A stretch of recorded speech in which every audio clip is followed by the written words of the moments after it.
I'm Dr. Margaret Winters, Great River Chiropractic and Whole Body Health, and today I want to talk a little bit about the two super important ball and socket joints that we have in the body.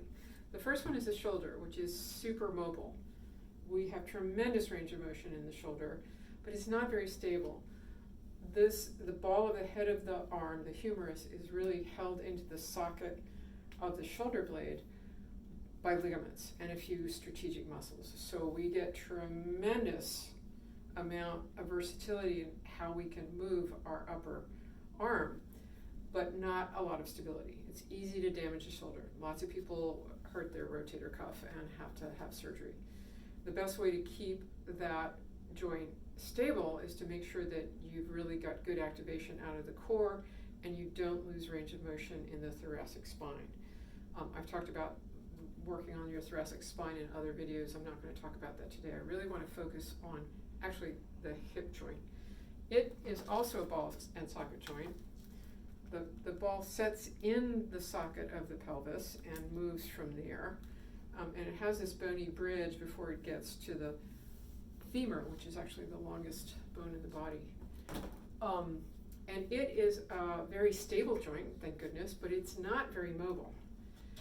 It helps us to keep it mobile because you don't want to be relying on your low back or your knee to do things that the hip joint should do. So I'm going to show you a super simple way to keep range of motion, internal and external rotation in the hip joint. Obviously, flexion extension is pretty easy, right? But internal and external rotation are a little bit more difficult.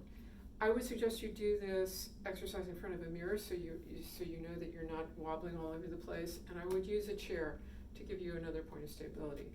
Otherwise, it's super simple. You lift your knee up and basically make a big rotation. You're just making a circle, going as high as you comfortably can, down again.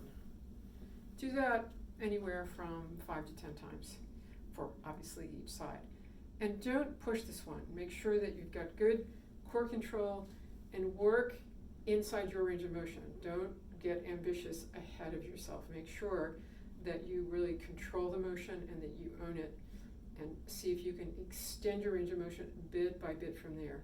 We're not meant to be hyper flexible here, but you do want to have good joint mobility so that that nice stable joint can continue to serve you lifelong. Give it a whirl, see how you like it, let me know.